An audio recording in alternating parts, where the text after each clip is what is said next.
Sir थोड़ा तेज बोलो। हमारी जनवरी तक की 2 ट्रांजेक्शन 2 पेमेंट हमारी जनवरी में भी आई है। रियलिटी ये है, जो रियलिटी 2 दिन से नहीं दिखाई गई। हमारी रियलिटी ये है कि दिसंबर तक कोई भी पैसा हमारा रुका नहीं है और ऑन टाइम पे आया है। जिस दिन कंपनी ने, अनुभव मित्तल जी ने जिस दिन कमिट किया है उस दिन दिया है।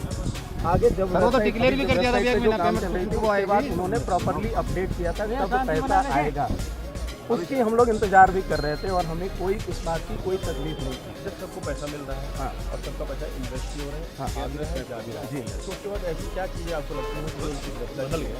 सर हर बिजनेस में कोई 1% व्यक्ति होता है जो कहीं ना कहीं से नेगेटिव होता है या कहीं उसके पीछे कोई मंशा चल रही होती है। उस मनसे की वजह से किसी कॉर्पोरेट के ऊपर निशाना लगाना बिल्कुल ही गलत है और वो मुझे साफ दिख रहा है कि हम लोगों की जो रेगुलर कमाई एक जरिया था उसके ऊपर किसी ने गलत नज़रिए से उससे धावा बोला। अच्छा, दिल्ली एनसीआर में तमाम ऐसी कंपनीज हैं जो चिट फंड चलाया करती थी या इस तरीके से जो ऑपरेट करती थी, स्कीम जो हुआ करती थी, उन पर पूरी तरीके से प्रतिबंधित करा दिया गया था। ठीक है, जो यूपी सरकार भी इस बात को कहती है, उसके लिए क्या कहेंगे? सर चिट फंड क्या होता है वो हमें नहीं पता। हम एक डिजिटल मार्केटिंग में अपनी कैंपेनिंग के लिए किसी कंपनी के साथ जुड़े हुए थे। अपनी कैंपेनिंग करते हुए किस तरीके से अर्निंग हो सकती है, मेरा सिर्फ ये है कि जैसे चिट फंड कंपनियाँ थी, जो तमाम लोगों की गिरफ्तारी उनको बंद कराया गया। फिर इस तरीके की और भी ऐसी कंपनियाँ थी जिनको ये साबित किया गया कि ये साइबर क्राइम है, इसलिए है क्योंकि हाईकोर्ट और सुप्रीम कोर्ट का ये कहना था कि आप कहाँ से इतना पैसा इन्वेस्ट कर रहे हैं और ये पैसा कहाँ से आ रहा है और किस उसमें दे रहे हैं आप। सर वही मैंने आपको अभी पहले भी बताया, पहले तो मैंने आपको बताया कि चिट फंड कंपनियाँ क्या करती थी या क्या कर रही हैं, उससे हमें ना तो उस बारे में जानकारी है ना हमने उस चीज़ को जानने की कोशिश की। हम जिस कंपनी से जुड़े हुए हैं, हमने अपनी कैंपेनिंग के लिए करी है। कंपनी ने हमें कहा कि आप लोग आप कंपनी से संतुष्ट हैं? हम के बारे में सर आप बार मीडिया में बार जमा नहीं होता। शांति रखो भैया, शांति सारे शांति रखो। सर मेरा बरियाम सिंह नाम है और मैं हरियाणा से बिलोंग करता हूँ। अभी आप कहाँ पे आए हुए हैं और किस लिए आए हुए हैं? सर मैं नोएडा सेक्टर 63 F472 के सामने खड़ा हूँ, ठीक है। और 1 तारीख से न्यूज़ में ये आया हुआ है कि 3700 करोड़ रुपए की ठगी कर ली गई है। 3700 करोड़ रुपए, 3700 करोड़ रुपए, ठीक है। 3700। पहली बात तो ठगी कहाँ हुई? ठगी कंपनी के पास में प्रॉपर अपना डॉक्यूमेंटेशन है, जो भी बिजनेस पर्पज से जो इसके पास में पैसा आया है उसकी इनवॉइसेस हैं, किस किस व्यक्ति ने पैसा दिया है और किस पर्पज के लिए दिया है। वो इवन यहाँ तक कि जो सर्विस टैक्स है वो अप टू डेट है। जो भी व्यक्ति यहाँ पे अपने प्रमोशनल के लिए काम करते थे उन लोगों का वर्किंग का पैसा कंटिन्यू दिया जा रहा है कंपनी के माध्यम से।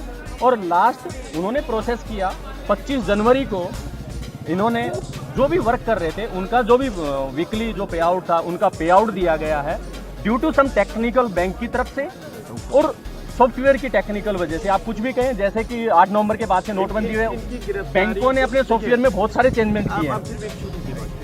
गिरफ्तारी जब हुई, जिसमें श्रीधर जी को गिरफ्तार किया गया, इनके टेक्नीशियन को गिरफ्तार किया गया, साहब को गिरफ्तार किया गया, पुलिस उसके बाद ये कहती है कि इनके ऊपर ये आरोप है कि ठगी के साथ साथ ये इस कंपनी को बंद करके ऑस्ट्रेलिया शिफ्ट करना चाहते हैं।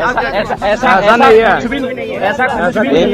और जो ये लोग ये कह रहे हैं कि इन्होंने दूसरी कंपनी का नाम बदल लिया है, दूसरी यूनिटें खड़ी करी। आप मुझे बताएं कि बिजनेस करने के लिए दूसरे एम्पायर खड़े करना गलत बात है क्या? अपने परिवार के अंदर ग्रोथ करना, अपने सोशल फैमिली के अंदर हम ग्रोथ करते जा रहे हैं। और मैं ये नहीं कहूंगा कि आपके बीच में कि कहां सोशल मीडिया कहां कौन से बिजनेस को कहां डिस्टर्ब कर रही है और उससे कैसे लोग तड़फड़ा रहे हैं। एक ऐसी लॉबी जो तड़फड़ा रही है कि ये सोशल मीडिया में इन्होंने कर क्या दिया। बिजनेस मॉडल जो बिजनेस मॉडल विदेशों में चलता आ रहा है और जो लोगों के इनकम ऑफ सोर्स के लिए बना हुआ है, आप मुझे बताइए कि घर पे बैठे हुए मेरे को काम करने से पैसा मिल रहा है, मेरे को रोजगार मिल रहा है, क्या वो गलत है?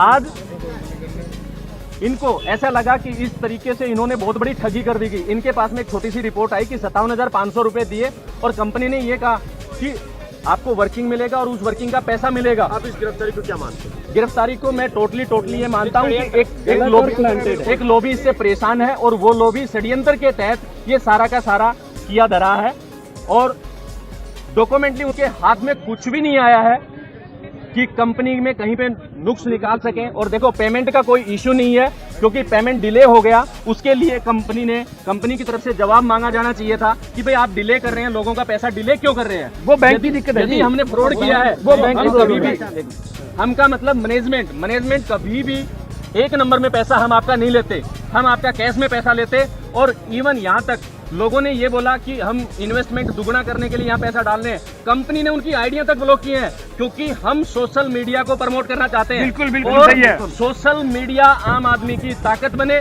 ये चीज इस प्लेटफॉर्म के माध्यम से हम साबित करके दिखाना चाहते हैं। इंडिया की एक फास्ट ग्रोइंग कंपनी, जिसने इतिहास में जो विदेश की कंपनी यहाँ आ जाए और पैसा बाहर चला जाए, वो इन लोगों को मंजूर है। लेकिन इंडिया की कोई कंपनी खड़ा होके और एक स्टार्टअप देश के लोगों को देना चाहे, वो इन लोगों को मंजूर नहीं है। मैं ये कहता हूँ कि डिजिटली ट्रांजैक्शन जो कंपनी ने की है, क्या वो इस चीज को प्रमाणित करती है कि हमने फ्रॉड किया है। जिन लोगों ने पैसा लगाया है, पहली बात ये पैसा इन्वेस्टमेंट नहीं है, पैसा सोशल प्रमोशन के लिए लोगों ने दिया है।